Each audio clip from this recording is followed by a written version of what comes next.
السلام علیکم ورحمۃ اللہ وبرکاتہ۔ سلسلہ درس حدیث نمبر 15 جامع الترمذی اور سنن ابن ماجہ میں حضرت عبداللہ ابن ابی اوفا اسلمی رضی اللہ تعالی عنہ سے ایک حدیث مروی ہے جس میں نبی کریم صلی اللہ علیہ وسلم نے حاجت روائی کا ایک عمل بیان فرمایا ہے۔ ہر انسان مسائل میں گھرا ہوا ہے، مشکلات کا شکار ہے، پریشانیاں اس کو لاحق ہیں، ضروریات اس کے گرد گھیرا ڈال کے کھڑی ہوئی ہیں، اور ہر آدمی جس کسی بزرگ سے ملتا ہے اس سے یہی درخواست کرتا ہے کہ میرے کچھ مسائل ہیں، کوئی وظیفہ بتائیں، کوئی عمل بتائیں، اللہ تعالیٰ میری مشکلات آسان فرمائے اور میری ضروریات کو اللہ تعالیٰ پورا فرما دے۔ تو اس حدیث میں نبی کریم صلی اللہ علیہ وسلم نے وحی کی روشنی میں، اور آپ کا ہر ارشاد وحی کی روشنی میں ہی ہوتا تھا، وَمَا يَنطِقُ عَنِ الْهَوَىٰ إِنْ هُوَ إِلَّا وَحْيٌ يُوحَىٰ کہ نبی کریم صلی اللہ علیہ وسلم جو بھی کوئی بات ارشاد فرماتے ہیں اپنی طرف سے کچھ ارشاد نہیں فرماتے، آپ کا ہر بول وحی ہوتا ہے۔ تو یہ عمل آپ صلی اللہ علیہ وسلم نے نور وحی سے بتلایا ہے۔ آپ نے ارشاد فرمایا، من كانت له حاجة الى الله او الى احد من خلقه کہ جس کسی آدمی کو کوئی ضرورت پیش آئے، کوئی حاجت پیش آئے، خواہ اس کا تعلق براہ راست اللہ سے ہو یا بیچ میں کسی مخلوق کا واسطہ ہو، حاجت روائی کرنے والی ذات فقط اللہ کی ہے، لیکن بعض مشکلات ایسی ہوتی ہیں جس میں درمیان میں کوئی سبب انسان کے سامنے نہیں ہوتا، براہ راست انسان اللہ تعالیٰ سے دعا کرتا ہے، اللہ تعالیٰ اپنے غیب سے اسباب پیدا فرمائے اور ضرورت پوری فرمائے۔ اور کبھی ایسا ہوتا ہے کہ ضرورت تو پوری کرنے والی ذات اللہ کی ہے مگر درمیان میں کوئی واسطہ ہے، جیسے پہلی کی مثال، جیسے کوئی آدمی پریشانی میں ہو اور نکلنے کی کوئی سبیل نظر نہ رہی ہو تو وہ دعا کرتا ہے، یا اللہ کوئی سبب پیدا فرما کہ یہ مشکل دور ہو جائے۔ اب کیسے دور ہوگی اس کا اس کو نہیں پتہ، لیکن بس وہ اس سے خلاصی چاہتا ہے، چھٹکارا چاہتا ہے۔ اور دوسرے کی مثال یہ ہے کہ جیسے کوئی آدمی بے روزگار ہو، ملازمت کے حصول کے لیے کوشش میں ہو، اور کسی آفس میں جا کر اس نے انٹرویو دینا ہو اور ملازمت کی درخواست دینی ہو، تو یہ واسطہ ہے، یہاں بھی کرنے والی ذات اللہ تعالیٰ کی ہے۔ دعا کرتا ہے، یا اللہ اس جگہ میرا تقرر ہو جائے اور مجھے ملازمت مل جائے۔ تو نبی کریم صلی اللہ علیہ وسلم نے ارشاد فرمایا، من كانت له حاجة الى الله او الى احد من خلقه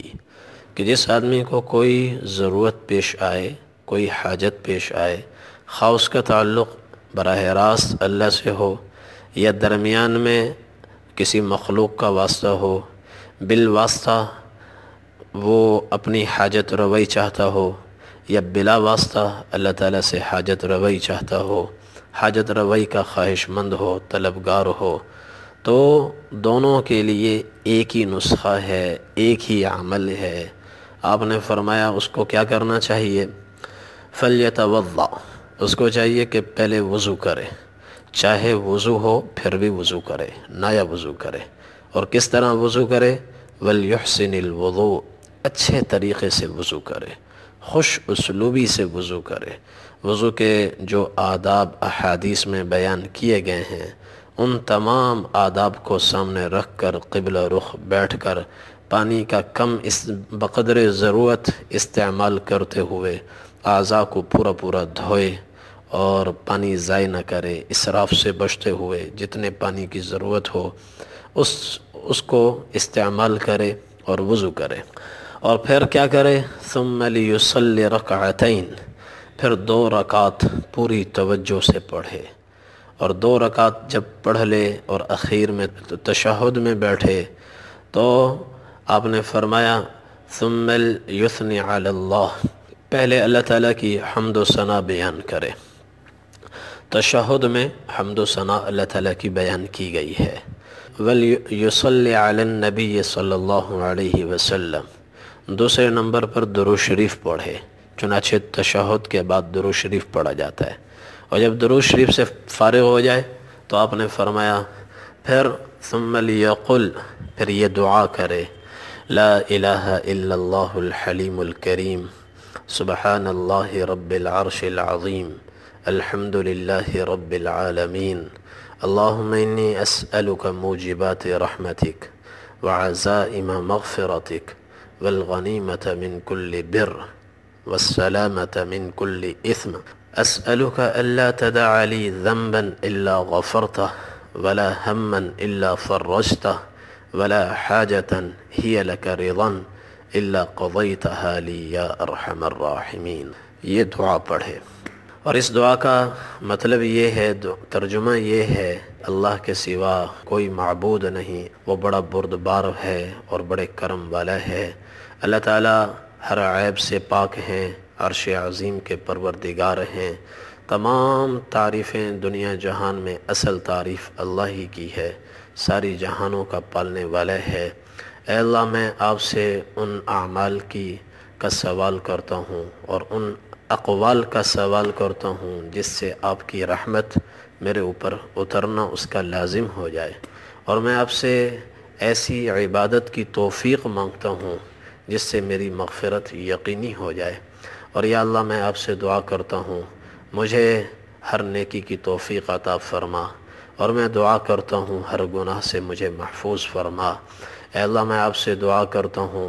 میرے جتنے بھی گناہ ہیں اپنے فضل سے ان کو معاف فرما، اور میری جتنی بھی پریشانیاں ہیں اپنے فضل سے ان کو دور فرما، اور میری جتنی بھی جائز حاجتیں ہیں اے ارحم الراحمین ذات اپنے فضل سے ان سب حاجتوں کو پورا فرما۔ یہ دعا پڑھے، اور پھر نبی کریم صلی اللہ علیہ وسلم نے ارشاد فرمایا ثم يسأل اللہ من امر الدنیا والآخرہ ما شاء، دنیا اور آخرت کی جو چاہے اللہ سے دعا کرے، جو جی میں آئے دعا کرے، فَإِنَّهُ يُقَدَّرُ، 100% اس کی دعا اللہ کی بارگاہ میں قبول ہوگی۔ یہ ایک ایسا وظیفہ ہے جو کرنے میں بہت ہی آسان ہے، عمل کرنا کوئی مشکل نہیں ہے۔ دنیا میں کسی بڑے سے بڑے بزرگ کا دیا ہوا وظیفہ ہو، کسی ولی کا وظیفہ ہو، کسی عامل کا وظیفہ ہو، جو اس کے تجربے کی بنیاد پر ہو، اس کے معمول کی بنیاد پر ہو، یا اس کے بڑوں سے اس کو ملا ہو، وہ مشقت میں، محنت میں اس سے کہیں زیادہ بھاری ہوگا، مگر تاثیر میں یہ وظیفہ جو نبی کریم صلی اللہ علیہ وسلم نے بیان فرمایا، اور حضرت عبداللہ بن ابی اوفا اسلمی رضی اللہ تعالی عنہ نے پوری امانت اور دیانت کے ساتھ ہمارے حوالے کیا، ہمارے سپرد کیا، اور دنیا کے زندہ رہنے والے آخری انسان تک انہوں نے یہ پیغام پہنچایا، اس کی تاثیر سب پر غالب ہے اور سب سے بھاری ہے۔ جب کوئی مشکل پیش آئے، پریشانی پیش آئے،